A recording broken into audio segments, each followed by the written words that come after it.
Hey, thanks for joining me today for this live video. I might break this into two different videos just in case this runs a little bit long. This is going to be a pre-recorded podcast episode that I'm going to be doing live. And so I'm aiming to tackle 10 scenes from It's a Wonderful Life and how they relate to money as we know it today. And yeah, so with your 10, if I do end up cutting this into two separate parts, it'll be the first 5 and then the next 5 that I'll tackle. So welcome to Techie Personal Finance Bootcamp. I'm excited to have you watching today or listening today, depending on whether you're listening to the podcast or watching this live today. But so this movie's from 1946, so hopefully these spoilers are not going to be a huge spoiler to you, or if you do end up listening to this and you haven't seen the movie, it's definitely a good idea to check it out because it's pretty intense. I think it's a really great movie for more than just the 10 scenes I'm going to cover and the things I'm talking about. And it has a really big importance to me because of kind of, for me, when I was working, before I became a financial planner, I was working in a community bank. And around that same time, one of my friends passed away as well when we were both 20 years old. And so both of these things made this kind of movie just get really ingrained. And I'm able to dig into some of the meaning a lot more than even some people may, just from everything that was going on during that time period. And it went from a movie that like I couldn't stand because it was in black and white and I was a teenager leading up to that point, basically. And then all of a sudden, all these different unique events happening. I started becoming more adult, more mature, and all of a sudden, like, it's my favorite movie of all time, basically. So with that, I'm going to dive in. One interesting thing early on is the druggist's son, Mr. Gower's son, ends up passing away, and he receives a telegram that says basically it was due to the influenza, and that was the Spanish flu. That's really the closest thing that modern day that we've seen that is similar to COVID-19. And so I just thought that was an interesting thing that was going on that they kind of briefly highlight in that movie. It's never made sense to me, or I never really thought about it too much until this year, basically, with everything going on with COVID. So I just thought that was interesting that kind of played out, but that wasn't one of the scenes that I wanted to mention with the money tips, and we'll start diving into that. So around that same time, though, when he's in the druggist store, he's working at the store that's also serves as like a ice cream candy parlor. And George Bailey goes in. He's a kid at the time, and he does the cigar lighter. And I guess it's good luck when it lights because it's known to act up. I guess I kind of looked that up, but he does it, and he says, "I wish for $1 million." And the flame comes out, and he says, "Hot dog," because it's good luck. And so $1 million back then in 1919, which is when that scene was taking place, that seems like a lot of money now, but it's actually way more back then in 1919 due to inflation. And so I went back and I calculated that would be about $15 million today. So having $1 million back in 1919, that's the equivalent of having $15 million today. And that's because of what inflation does. So inflation from that time period, 1919 to 2020, it was 2.72% compounded inflation every single year. So that's important to just highlight how different things were. There's going to be a few other aspects too that I'll tackle that talks about inflation. But right now, usually when I'm building plans for clients, I use a 3% annual inflation rate just to make sure that we're accounting for these things.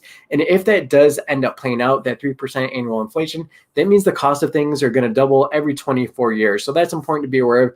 And that's one reason why having a whole bunch of money in savings account only, or burying it in your backyard or under your pillow, that's never really a good idea for wealth building. Yes, you'll have the same amount of dollars, but those dollars aren't going to be worth the same amount when you actually go in and need to use them. So that's kind of the note I had on that one, which is just kind of crazy when you think about it. $1 million is the equivalent of $15 million today. And so that's basically, if that was filmed today, he would be asking for $15 million. And we're like, whoa, that's a lot of money. So another thing that happens around that same scene is George Bailey is kind of confused. The druggist is obviously upset because of what happened with his son, and he puts the wrong medicine, or I don't even know if it's medicine. They call it poison, basically. And he was supposed to deliver that to a kid who was feeling sick, and he doesn't know if he's supposed to listen to his boss who's upset and doing the wrong thing. And so he goes to check with his father and see what advice he could get from him, basically. And his father is thrown down with Mr. Potter. And basically one of the things that happens there is Mr. Potter says to I wrote down here in my notes, he's like, well, are you running a business or are you running a charity ward? And I think that's a hard thing for a lot of business owners to kind of navigate, because you start a business to make money and be profitable, but then at some point you could be gouging people. And that's basically what Mr. Potter does. That's how he takes advantage of a lot of situations I'll talk to a little bit later. But what is that fine line from being successful, maximizing your profits, but then also being a good steward of the city that you're a part of, or whoever you're trying to serve, making sure that you're adding just as much value as you are kind of gaining in income and revenue. And I think that is a tricky balancing act. That's one thing that when I was first telling people what I was going to be doing with Launch and Level Up Financial Planning, and probably even for the first year, like, oh, that's awesome. Are you a nonprofit? And I'm like, well, no, like, can I do both? Can I make a profit and still do like an awesome thing and provide a lot of value? And so that's something that's always stood out to me there. Another interesting thing, so then it skips forward. George Bailey is an adult now, so he's probably about 22, because what happened was he ended up not going to college and sticking around helping his father with the business. And basically what that shows us, and they even talk about it, that his father didn't have enough to send him to college. And so basically college was expensive back then, right? That's why only certain segments of the population have ever attended college, is because even though college is expensive today, it's actually a lot more expensive today than it was back then, even when you adjust for inflation and things like that, but it was still just as expensive then. So that meant only select families, select groups were able to put their children through college. And that's one of the things that played out in this video too. So I know that's a huge, hotly debated topic now, with student loan forgiveness being on the table, trying to figure out the actual root of the problem though, with education being so expensive. So that's interesting to think about that. Even back in the 1920s, 1930s, that college was still a super, super hard thing for people to wrap their hands around financially. And that's important. And then that kind of leads into the next tip, which is basically everyone's on a different schedule. And I think it's tricky for us to navigate, because there's people sometimes that move faster in their career, they move faster in their personal life and their relationships and things like that, where they might be getting promotions, they might be starting their career, they might be having children, getting married, buying houses and things like that. And it could put a lot of pressure on you or other individuals, where you're like, oh man, like, how are they doing? I'm so far behind, if you're kind of comparing yourself to those things. And what happens is George doesn't go to college initially, and he waits, he helps with his father's business. And meanwhile, all of his childhood friends, the ones that could afford to go to college, they're actually already coming back from college right when George is about to go. And so that's another interesting thing that I thought too, is like, hey, that's always been the case, that everyone's always on different timelines, and you shouldn't necessarily worry about where other people are compared to you. Just worry about how you're gonna to maximize your life and live a wonderful life, basically, as the movie's title is. So and it's crazy, because one of the things that he says is, he's like, I know what I'm going to do tomorrow, the next day, and the next day. He has all these plans. So now that he served that 4 years with his father's business, he was going to go travel the world, and then he was going to go to school, see what they know, and then he was going to build towers and bridges and all these different things that he wanted to do. And that's kind of what his future was. But your goals can change. And that's one thing that he figured out the hard way. It's usually big pivotal moments in the movie where a lot of these things play out, where he's dead set, like he finally made it to a point where he's able to do those things that he's always dreamt of and wanted to do. But what happens is life happens, and he's not able to pull the trigger. He's not able to actually go travel. He's not able to go to college because of different life events that occur. So I'm not going to spoil all the things in there if you haven't seen it, but if you've seen it, you kind of know all those different points in the movie where like, I feel so bad for him that he was about to do these things that he's excited about, and then he doesn't get to do it. But basically what that is just reminds me is that our goals are constantly changing. I know things have changed so much, especially when you're kind of focusing in on his certain aspects in his life, where 22 about to through adulthood, where he's probably like 40 or so, because he ends up having a few children and getting married and all these different things. So that's during that time period, life is constantly changing. There's different responsibilities. There's different things that are going to come up that might make you shift to what you thought was important to you or where you thought the goals were. And that's okay too. So I mentioned that we're all on different paths. We also can be set in our direction one way, and we can pivot and we can make these changes. And at the end of the day, a little bit of a spoiler, he realizes he has had a wonderful life, even though he hasn't been able to do everything that he's ever dreamt of. He's still been able to be a huge part of the community and just really be happy with the life he's built and the life around him, basically. So this is going to be the fifth kind of insight that I had with regard to finances, and It's a Wonderful Life. So the Bailey brothers building a loan, it was a financial institution primarily for saving and lending to people to build houses. So if you think about this, back in 1920s, 1930s, there wasn't all that the houses and developments that we have here today. So a lot of what we see now are recent, the last 20 or 30 years. And so that's something where there wasn't that many houses even in general. So they had to be building. And so that's how this financial institution kind of served that area. And one thing that they mentioned, though, is the cost of building a new home was $5,000. So if you think about how much homes cost here in Fort Collins, Colorado, I think the average is around like 400 or 430,000 or something crazy like that is the average for a new home to buy it. So 5,000 back then is pretty ridiculous when you think about it. It kind of digs back to inflation, but it talks about affordability of home ownership and how crucial it is, because that's one of the things that Potter was kind of against, is like, oh, nope, we don't necessarily need everyone to own a home. You can rent and pay outrageous rental things if you can't afford to get a mortgage and get your home. And so that's where the Bailey's brothers building a loan kind of helped fight off the traditional bank and Potter's kind of empire that he was building there. One interesting thing too, so I dove back into the 1920s, 1930s specifically. So during the Great Depression, the average income in the U.S. was $1,500. So that is insane. That's $1,500 for the year, not for the month, not for the week. And so 1,500 is, again, just really highlights how crazy inflation has changed these numbers and things. So if you were watching those movies and looked into some of that stuff, you'd be like, holy moly, like how could these guys survive? And so that was definitely a unique time, but inflation has a lot to do with some of those things. So speaking of the Great Recession, what happened then, or the Great Depression, there was a run on the banks. So people were freaking out. There's all kinds of crazy things going on with the Great Depression when that all started. And one of the big things was the run on the banks, run on these different financial institutions like the building and loan. And what happens is a lot of them failed. They went bankrupt, and a lot of people lost their savings, a whole bunch of it. And so that's why today we have federal FDIC insured funds, basically. So everyone has $250,000 of FDIC insurance for their checking account at a bank.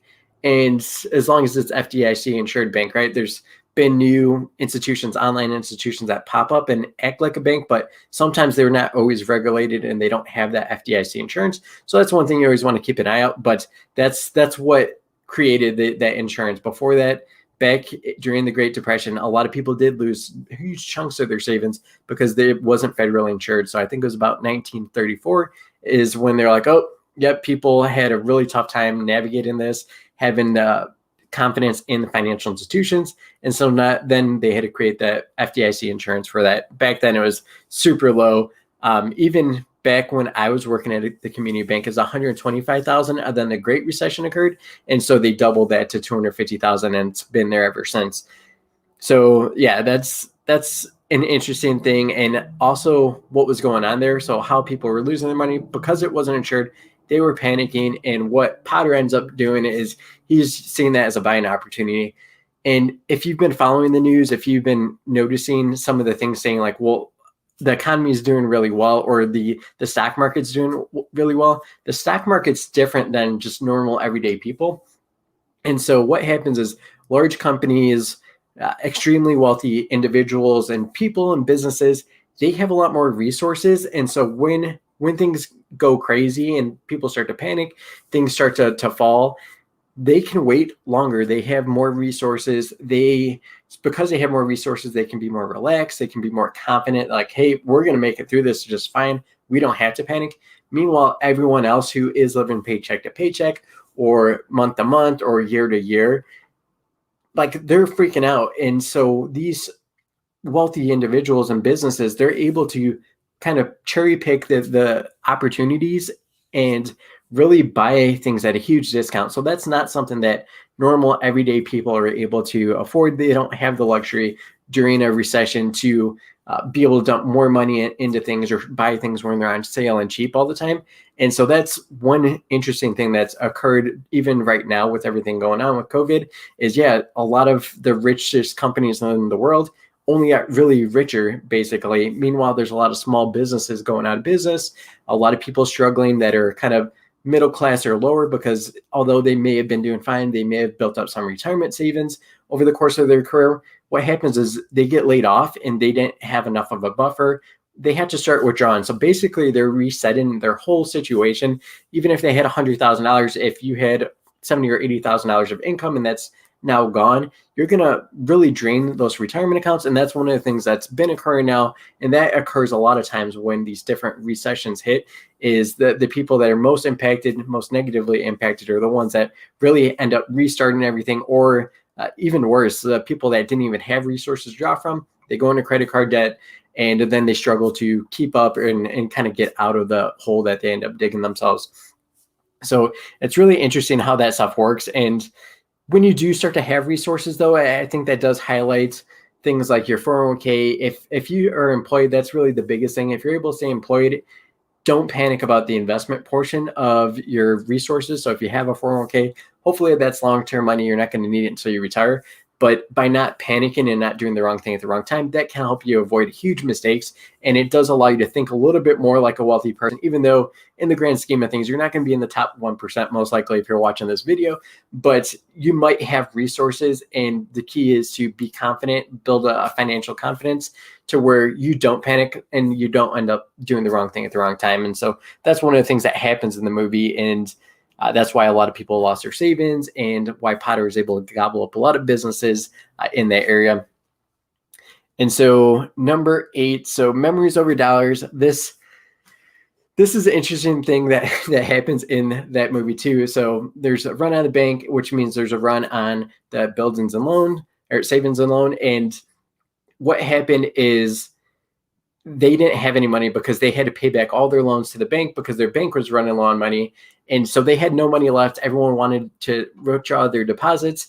And George just got married. He had his honeymoon. He's trying to leave town to go on his honeymoon. He had $2,000, which is a whole bunch. It's probably about close to $30,000 of what we would know today, to go on a honeymoon and just kind of travel for, I don't remember how long they say, but they're going to go all out basically. And so what happens is he ends up using his $2,000 to help pay for the deposits and the withdrawals that his customers need, so that he could keep his business open. And so all of his money goes away. He has $2 left for that, and they survive the day though, and the business survives. And so they're not going on that honeymoon, right? And what happens is, this is a kind of memories over dollars kind of situation.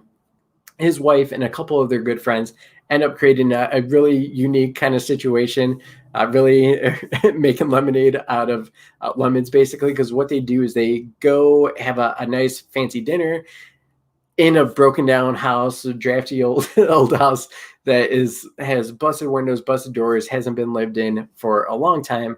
And they turn that into as romantic of a situation as they can. Friends are singing outside the window. They put up like different posters of different vacation spots and things like that.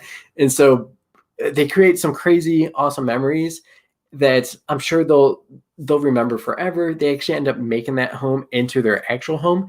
And so although it's a little bit far-fetched that all that stuff would happen exactly how it plays out in the movie, it does kind of show that you can have really great experiences, really great moments, and not necessarily need to spend a whole ton of money. And so the thing I always think about is, if you can get the same amount of value, have the same amount of awesome experience, and create the same amount of awesome memories with $0 as you could with $20,000, which one would you choose? You choose the $0 one, right? And save that 20,000 for a situation where that actually would add additional value, will actually add a ton of impact to your life. And so the next one is when Potter. So this is when things get a little bit sketchier towards the end of the movie, where the money goes missing. George is probably going to go to jail if a miracle doesn't happen, basically. And so he goes to Potter. He has his life insurance policy, and he's just like, hey, this is the only resource I got. This is the only asset I got. I need to borrow money, and I need it like ASAP. And Potter, it says something horrible to him. It says you're actually worth more dead than alive, and that's a crazy thing to say to someone, but that is what's going through George's mind in that situation. And so yeah, obviously that's never a good way to think about those things. That's the whole point of this movie, is once he kind of goes through the different trials and things with Clarence, he sees like, oh, this actually is a wonderful life. I would hate to not be here. I would have hate to never have existed, which is one thing he does wish for at one point. So I think it's important to, even during this tough time with COVID, and then this is just naturally a tough time of the year, November and December, where people get a little bit more down and depressed and get stuck in ruts and things like that. So definitely just remember that you're worth more than whatever is going on in your life today that's making you feel not so great. And so what you should do is reach out to people in your community. There is a little bit of a lesson with the life insurance aspect. I think life insurance is super critical for anyone that has people relying on you. If you don't have resources and assets, you can get really cheap life insurance that's term life insurance, and you can get a huge amount of coverage for a very small amount. And basically that protects people like your spouse, or if anyone who's relying on you, if you have children, things like that. So basically it creates a huge amount of insurance coverage for that. And you're always going to have a huge number usually tied with that, because how we calculate roughly how much insurance you should need is how many years you were going to continue work and what was your income earning potential. And so that's one thing that you'd calculate. So if you make $100,000 and you got 20 years to retirement, you could do the math there. And that's a rough estimate. That's not exactly precise of how I get to the insurance need and coverage for my clients, but it's usually a rough estimate that a lot of people use. And so your life insurance is always going to be more than what your resources are necessarily at that given time. And it's because it's a calculation that you can do and take advantage of, that life expectancies is in the 70s and 80s. So you're able to afford and get this insurance for really low coverage and low cost there. So the last one is number 10, and it's the power community. So super powerful force. And it's not just something where the community is always going to give you something that you are always expecting something from the community. In George's case, it's actually always the opposite, at least in the scenes that they show you, right? We don't know kind of what happens in life at other points in time, but it seemed like to everyone, George is always going out of his way to help people. He was always the first person to kind of fall on the grenade and like save everyone else or help other people. And so I imagine that's just what he was like on a regular basis. So he was constantly looking to help people, connect people, take every opportunity to help other people's. When his friend Sam Wainwright calls and he's talking about building plastic machinery factory and all that, he's like, well, why don't you do that in our hometown? Like, the recession hit, times are bad, there's a lot of people out of work. And later on, you do hear that they have a manufacturing facility there, and that's because of George, right? He didn't have to say that. He didn't have to be thinking about other people, but that was just the way he operated. And what ends up happening is that pays off. I mentioned that he needed a miracle early on because of how he was in the community, because of how he was always there helping other people without expecting anything back. And he doesn't even ask for them to bring anything back. It's really his wife and his uncle that say, like, you know what, George is in a lot of trouble. We need to get some people in here to help him out. And so that is how things come together at the end, where that miracle works out. The whole community gets together, and even though they're not wealthy by any means, most of the people in the community are not. They're just kind of getting by just like everyone else, but they manage to pool enough between all of them to make that miracle occur. George isn't going to jail, and so sorry for the spoiler alert, but yeah, he realizes that life is awesome. Being a part of a community where you're able to add a lot of value. And it's nice, right?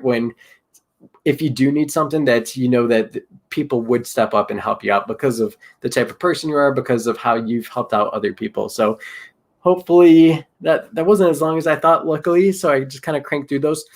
Obviously, there's a lot of those topics that might require just individual episodes more specific to them to unwind those and dive deeper. But I hope that the next time you watch It's a Wonderful Life, you kind of think about some of these aspects and maybe appreciate it a little bit more from the financial aspect, which I know no one ever looks at a movie and does, but this is one thing that's been on my mind ever since I started my business, basically, where I was like, I want to write a strategy guide or a blog post or a cheat sheet, or now that I've been doing podcasts, let's do a podcast and I'm doing a live video challenge. So why not do both, right?